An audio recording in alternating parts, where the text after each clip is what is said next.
Welcome along to one of the longest flights on the planet. Today I'm going to be flying Qantas from Perth in Western Australia to London Heathrow. Coming up, all the delights of this unique flight with the unique Qantas Lounge in Perth, the Boeing 787 Business Class cabin, checking out that Dreamliner seat and seeing just how comfortable it is for 18 hours.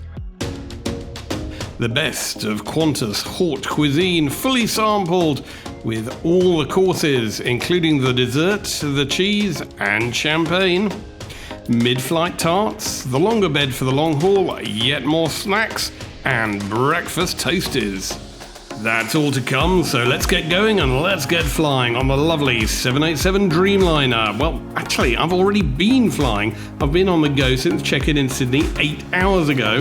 Having landed in Perth, I need to make my way up from the domestic terminal to the domestic Klingon for international, which was built for the one-day flight to London. Just a short walk, thankfully, unlike the main international terminal, which is a 45-minute bus ride away. Then straight through the empty international, cut through immigration and into the Perth International Lounge. Oh, this looks good, and it's lovely and empty as well. Well, here we are in one of the most remote lounges on the planet. It's the Perth Qantas International Lounge, and it's specifically designed for the flights to London Heathrow, those non-stop flights that take 18 hours. It's pretty good, but it's underground, so there's no view. There's a great free-flowing bar. There used to be a yoga studio. Unfortunately, that's gone, but there's still a barbecue station. It's pretty good, but things have changed. Let's check out how it is. It's built with long-haul travel in mind, and it shows. The main lounge is underground and in effect one large space, subtly divided into smaller sections by low walls you can trip over and different types of chairs you can't. There are communal and individual sofas, bar stools, dining tables and open-air deck recliners, where you can sun yourself on a rare sunny day in Perth. Australian designer David Kayon and Sydney-based SUMU Design spearheaded the fit-out of the lounge and went for a light, vibrant palette to celebrate what they call the laid-back, joyful Western Australian lifestyle. They've clearly never worked in mining or the CBD. Qantas staff roam the lounge, hunting out the few customers, offering a tray-around service and even cocktails brought to your seat. They also offer cold towels infused with essential oils such as lavender and geranium, so you can walk onto your London flight feeling refreshed and smelling like an English country garden. But with an hour and a half to go, there's still nobody in here, but it's dinner o'clock.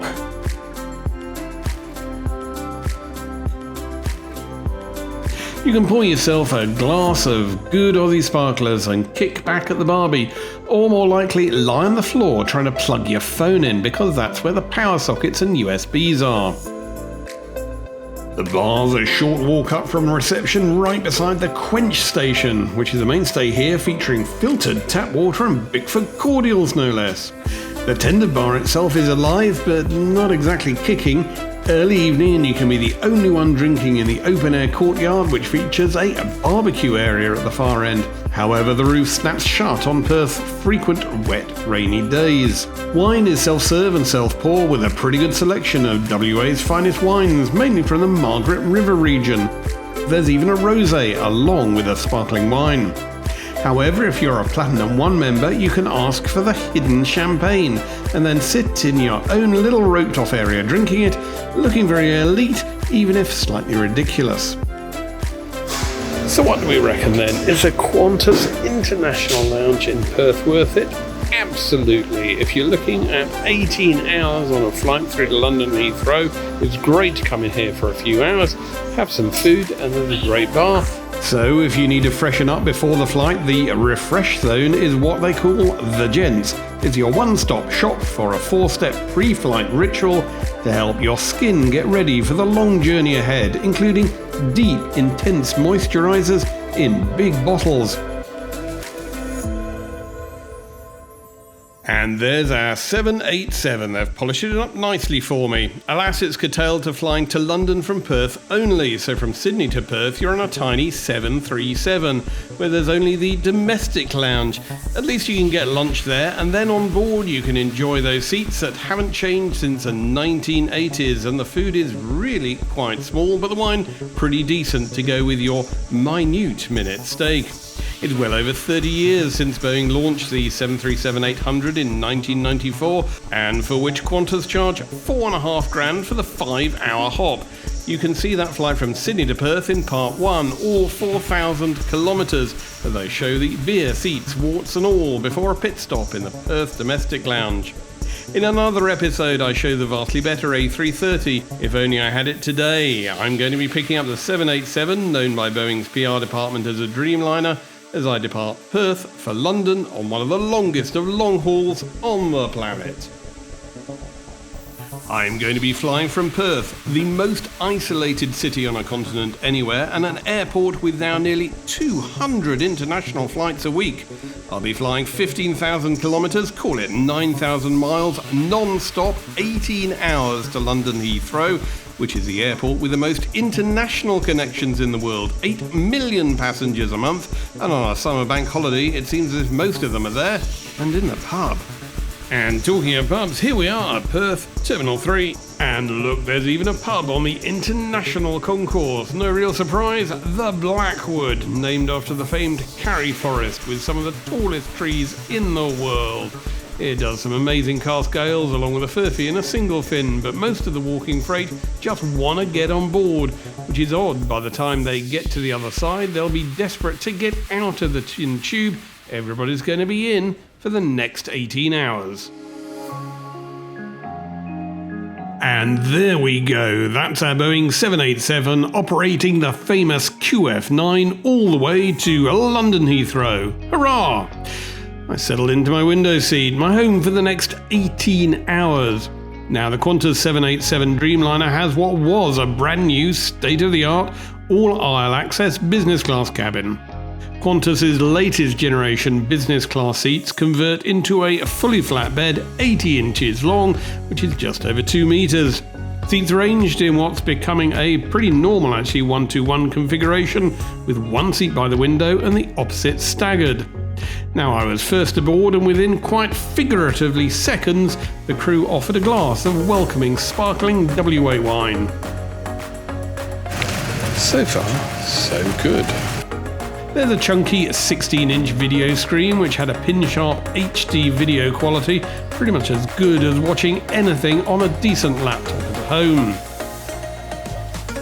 In business class, every seat has a rack of seat controls and indeed a large L-shaped shelf with sidebar for stowing magazines, menus, and indeed the noise-reducing headphones.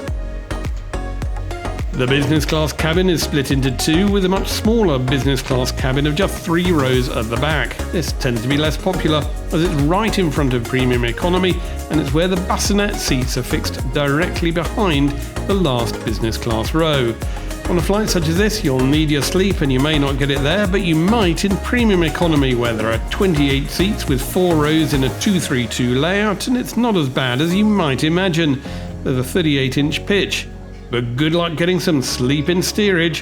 A 333 layout with 16 seats and a 17-inch width isn't great, and nor is a 32-inch pitch. Mind you, in these seats you do get a 12-inch video screen, and you also get one USB power socket, and then there's one mains laptop charger, which you share between pairs of seats. Now, while these seats look comfy, you'll be a whole lot less comfortable after spending 18 hours in them in punishment class. You can upgrade with points, but Qantas have just increased the number of points you need. From economy to premium, it's now 98,000 or 157,000 points to upgrade to business. As I wandered through the cabin, while the poor demented souls in the cheap seats rushed around like ants on an anthill, and I got odd looks from the crew. Thankfully, they didn't try to boot me out of the aircraft, unlike Air New Zealand recently, who gave me the Spanish Inquisition. Indeed, to film at boarding, you need nerves of steel and an iron will, plus a list of, if you can remember it from the 70s, surprise, fear, and ruthless efficiency. If you wonder what I'm talking about, ask your parents.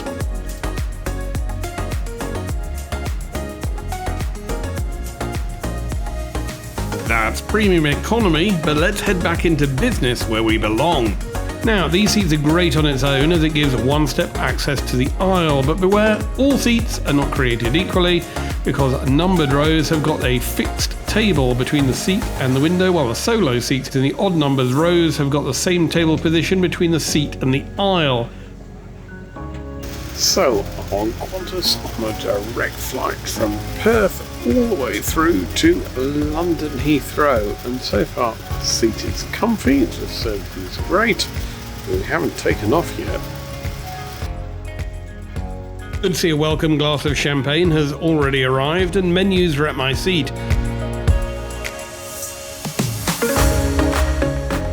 From the rapt attention they'd got, you'd think nobody had ever seen a menu on a plane before, or indeed could anticipate the 18 hours of boredom ahead where the only reading material is that menu, which would soon become a close and personal friend. There's also a separate menu for breakfast of the fill it in and leave it and have no memory of what you ordered half a hemisphere later type of style.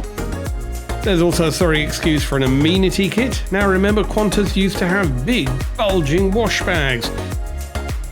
Now you get some sustainable bamboo kind of wooden toothbrush, a tiny well-being kit with 2 tubes of cream and lip balm. And forget taking it off the plane, you're lucky if this lot lasts halfway through the flight. You know what? I don't mind Qantas so far. Tally-ho, Heathrow awaits. Hurrah!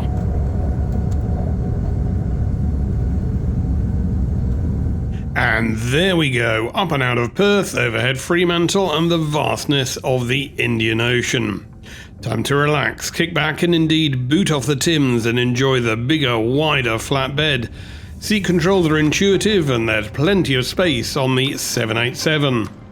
There's a power socket which takes UK plugs, plus a USB and headphone socket right beside the seat. Incidentally, have you noticed how Qantas now refer to the seat as the business suite to match other airlines? The only difference being some carriers put that name on them when they put in a new seat with, say, a door. It's much cheaper if you just change the name but leave the seat alone. Well, so far, so good. The seats are touchscreen but also work with the older controller under the flap, which is somewhat more responsive and has got volume controls. Headphones are noise reducing, again not the best brand indeed, not even a known brand at all, they're just from Qantas but serviceable enough. Qantas 787 in-flight entertainment system was loaded with this month's latest films, although I've got to say there weren't that many of them and they were of a decidedly acquired vintage. There's a new deal with Paramount which fleshes out the collection somewhat. The chair the seatbelt signs off very shortly. Do apologise for late departure of the flight. Was due to late arrival of the aircraft from Sydney. Fortunately, they had 150 knots, almost 300 km/h headwinds most of the way across. Right, let's get plugged in and turned on.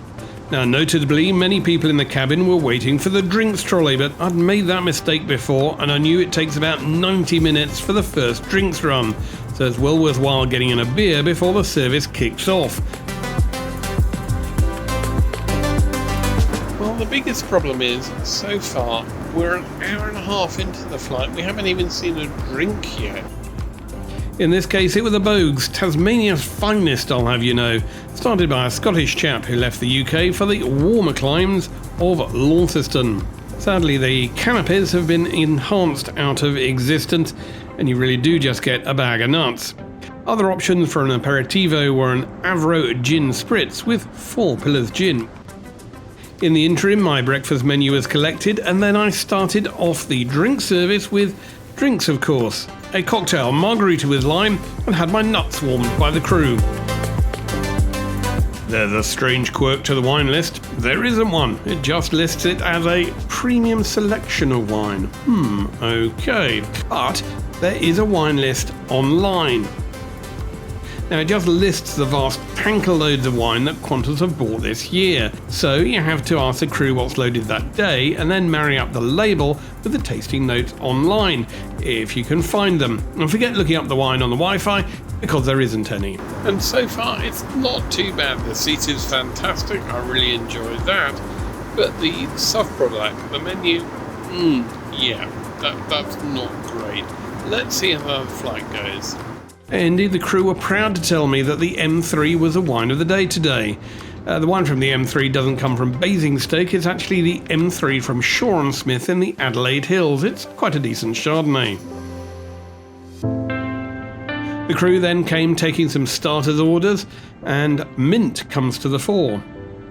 You can have pea and mint soup with whipped ricotta, pea and mint dip with goat's cheese and pickled beetroot, or turnip pickled yogurt with Lebanese chicken skewer. Okay, that's not too bad. Yeah, I went for the pea and mint dip on a tasting plate with margarita lamb prosciutto, lamb myrtle goat's cheese and pickled beetroot. And just when I thought the meal service was getting back on track. So far, main courses are heavily delayed. Options for mains, when you can finally get hold of any, include mushroom ragu, mushroom humpty-doo, mushroom broccolini, or mushrooms with red rind juice over Barrington Top hinterland beef fillet. Qantas obviously got a job lot of mushrooms this year. But it was really good. The beef was perfectly cooked, tender and juicy, and the potato gratin was wonderfully creamy with a crisp, golden top. And as for the red wine jus, it tied everything together with a deep, savoury richness. It was superb.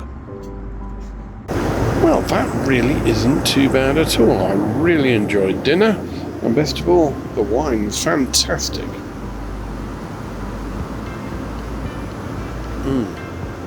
Not too bad. It's a Bethany First Village Shiraz. Good. Cheese course is coming. And the cheese course was great with Berries Creek Blue, Wallenby Brie, Panangata Cheddar, and just a couple of crackers. That, however, was disappointing. To cleanse my palate, I moved back onto the Bows again, the finest from Tasmania. Alright, the food's not too bad, I've got to admit that. And the beer is lovely, a great compliment to the Wallenby Brie, with a delicate white bloom on the outside that hides a deliciously rich, creamy and silky centre. It features a buttery melt in the mouth rolled in the ash from a bushfire taste made on the Sunshine Coast. That was promptly followed by a jasmine passion fruit curd meringue with excellent whipped egg whites and enough sugar to peel the enamel off your teeth. And to pair that with a champagne, this is the Duval Leroy Brut, which draws out flavours of dark chocolate, cinnamon and roasted yellow figs. However, it just wasn't quite right, so I asked the serfs to ferry me up a bottle of the finest dessert wine from the cellar, De Bortel din Boutres Semillon. This one was from VAT 5 in the Riverina, which benefited from early spring rains before the late autumn harvest in April, giving it a soupçon of candied citrus feel and honeyed tropical fruit. I do hope you're keeping up, particularly if you're playing the drinking game at home.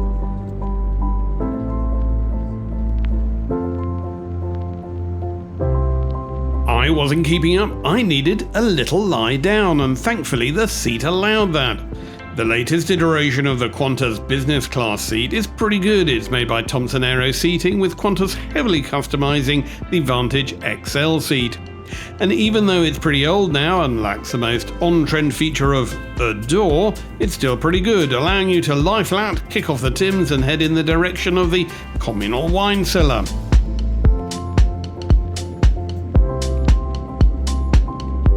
There's a small nook on the left-hand side of the aircraft, which is almost a walk-up wine bar with snacks, drinks, and yes, that all-important wine, or at least as much as the passengers in the cheap seats of premium economy will allow.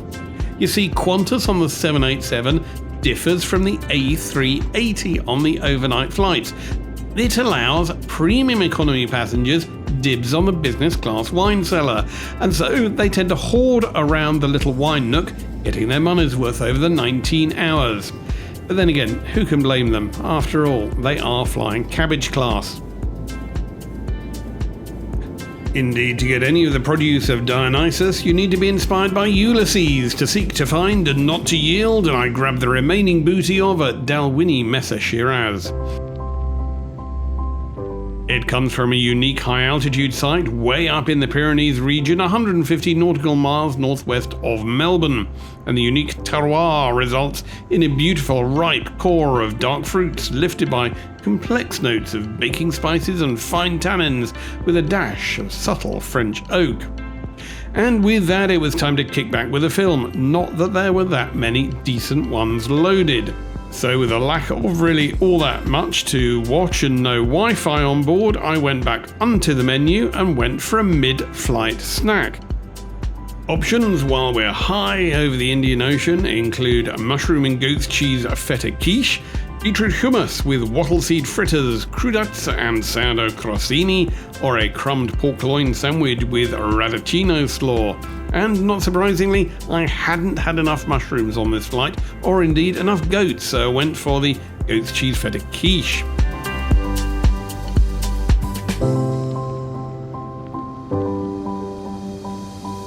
Yep, I definitely enjoyed that. All washed down with another glass of the Shiraz. The crew were then kind enough to actually find me some more cheese, and they even found some more biscuits to go with it.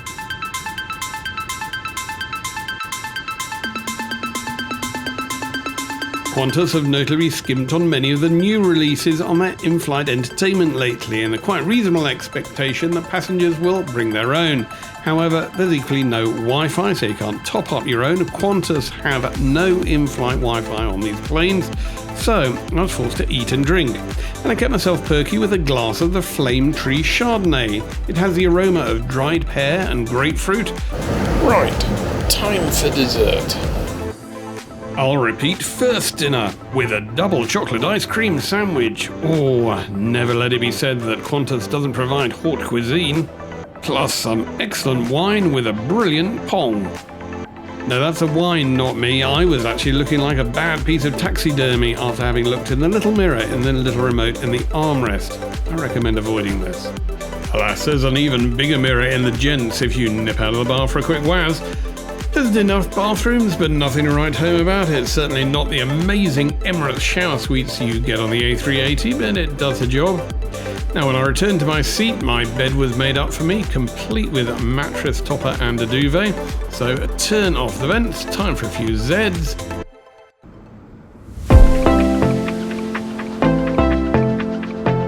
And a little time later. Actually, quite a few hours later, just as we made a beeline for Abu Dhabi. Then a few more hours in and suddenly it was daylight outside and we were heading towards the Black Sea. You know, I've just had the longest sleep I've ever had on an aeroplane. 10.5 hours. Qantas mattresses topper, it's certainly doing the business. The crew came round with lovely cups of green wake-up juice, but warned me it would be 2 or 3 hours before breakfast. The juice was a bit of a shock to the system and nearly killed me at that hour of the morning, and I was reluctant to return to it in case it came back to finish the job. So in a firm, steady and dedicated manner, I went in search of the economy class snack bar. Now, most of those in punishment class were snoring, in fact snoring so loudly as if they're in their death rattle, but at least there was a light at the end of the aircraft. It was like a holy grail I could see glowing in the distance. Yes, it was a cheap seats cupboard with all the nuts. I'm not talking about the passengers. Opening the door of the snack bar, I found Tim Tams galore, apple slices, fruit bars, triple chocolate biscuits, amenity kits, water and Coke. Still not quite right. I needed crudités or loins, pork loins, in a sandwich with radio chip slaw, in fact. Plus hazelnut and pear chutney. Oh, that's much better. All washed down with a can of Bogues. Well, here we are. We've survived the flight and we're now 16 hours in and it's time to wake up for breakfast. Good. Beer is definitely served.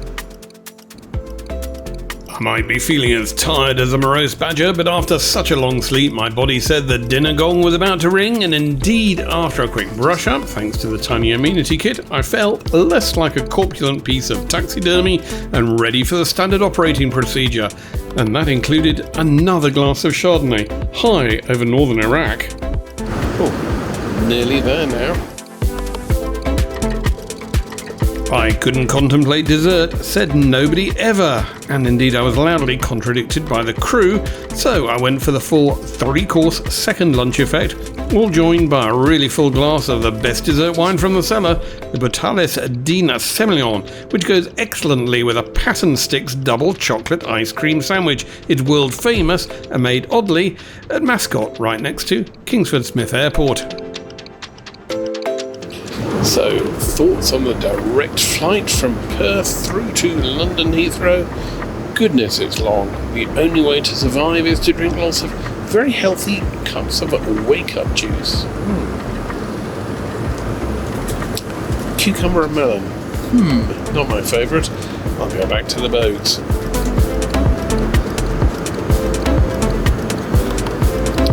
That's better. Various other straggling, or should that be struggling, travellers also wandered up to the snack bar wearing a dazed expression such as you can only have after half a day on a plane, looking for caffeine and just about fitting into the aisle along with the elephant in the room, the still open bar. Mind you, after most of the flight had been on the happy juice for 12 hours, it was getting a bit manky, and they're all picking over the same bones by this stage in the flight, with a narrow range of delirium to choose from. I went for the sole remaining bottle of the Franklin Estate Cabernet Sauvignon. Oh, that really is rather good. I wandered back to my shoebox, minus the elephant, and wondering if I'd invalidated my warranty, and then looking for breakfast.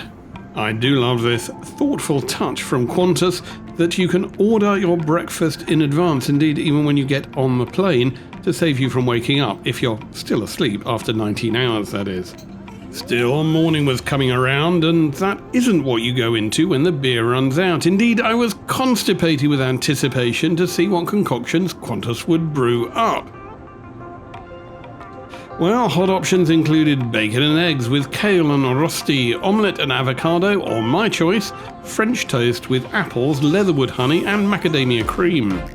And just to be healthy, you understand, on the side there was some Brook Farm wildberry granola with Davidson plum cherries, blueberries, pecans, almonds and Australian bush honey.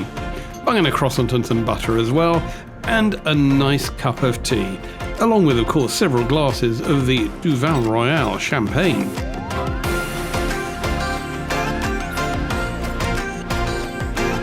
Now, for those of you who have described my style of flying as bizarrely unhinged, you might actually be right. After all, I had to have a bit of this water stuff to check if my liver had failed. Well, when I say failed, there was obviously a bit of user intervention. So there we go, we're coming into London Heathrow after the amazingly long flight on Qantas all the way through from Perth. And I tell you what, it's not been bad at all. Managed to get decent sleep, the food is fantastic, and the seat is kind of okay. Best of all, there's a free-flowing champagne. Hurrah!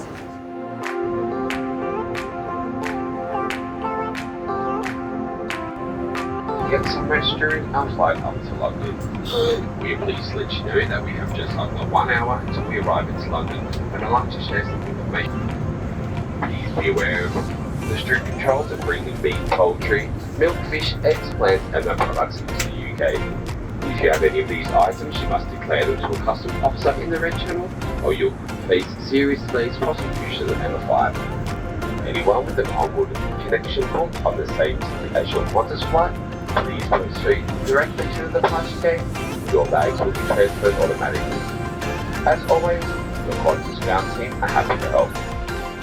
Okie dokie, less than an hour to landing and time to check out just how badly the facilities have suffered in the many hours I've been aloft, and actually it's not too bad at all. Far from the reeking pit of despair I was expecting, it's clean, neat and tidy, and without the kind of atmosphere you would probably find in an old street pub on a Friday night. Like 7 degrees by the smoke passed out at a high 12 degrees. Temperature watches the time now, it's 4:48. Yeah, 4 miles.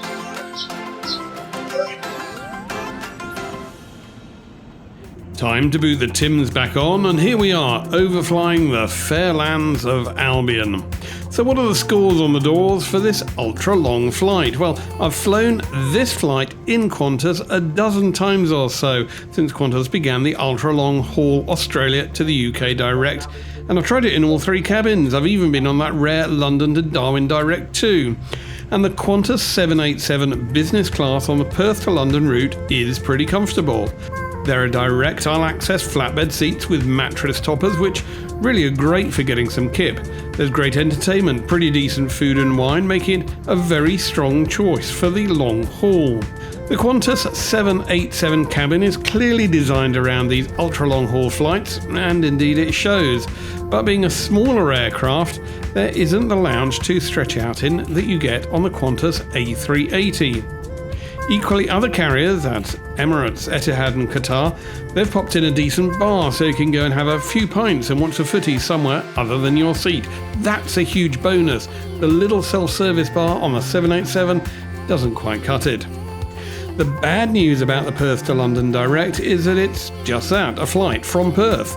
The flight used to start on the east coast, but that sector was axed so Qantas could start Paris from Sydney direct.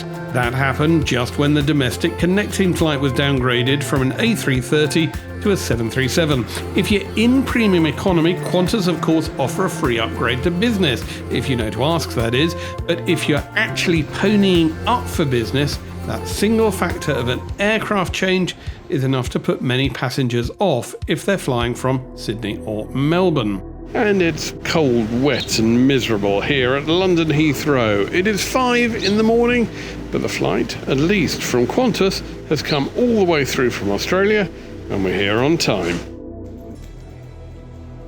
So once I'd hopped on the train to Paddington, then down to the Thames, I walked past a statue of Samuel Plimsoll, commonly mistaken as the inventor of PE footwear in the sixth form, but actually globally famous for devising the Plimsoll line, and Joseph Bazalgette, who is commonly mistaken for inventing the Circle line, but actually devised the embankment which houses London's main sewer and also the District line. There may be a connection between the two. And that's what we've travelled thousands of miles for. It's at Tattershall Castle. It's in the heart of London and it's one of the best pubs with a view of the river because it's actually on the river. It's a boat, but it's also a pub. It's also a nice cocktail bar. From the paddle steamer, there's a fantastic view of what used to be the British Airways London Eye. Would you believe you used to earn miles for going up in that thing? Well, that was really quite a long flight. Nevertheless, I did enjoy it. And even better, I've landed in London in midsummer. We're in one of the best pubs in London, which isn't actually a pub, it's a boat. It's a boat moored on the Thames, pretty much opposite Westminster, but at the same point, the pints are free flowing, and it's nice and warm. Couldn't say better than that. Named after the National Trust Great Tower of Tattershall in Lincolnshire, she was part of British Rail's Sea Link service until the Humber Bridge made her redundant. Famous for her triple expansion diagonal stroke reciprocating steam engine, I personally showed no remorse after such a long trip in downing, well, quite a few more pints quite frankly, and enjoying the fact that the ship is right under the flight path to London Heathrow. Hurrah, if I may be so bold. And there we go, that's business class on Qantas direct from Perth to London. On the whole though, I managed to get direct from Australia to the UK with just one very long overnight flight and quite frankly, get the whole experience over with. My liver will never be the same again.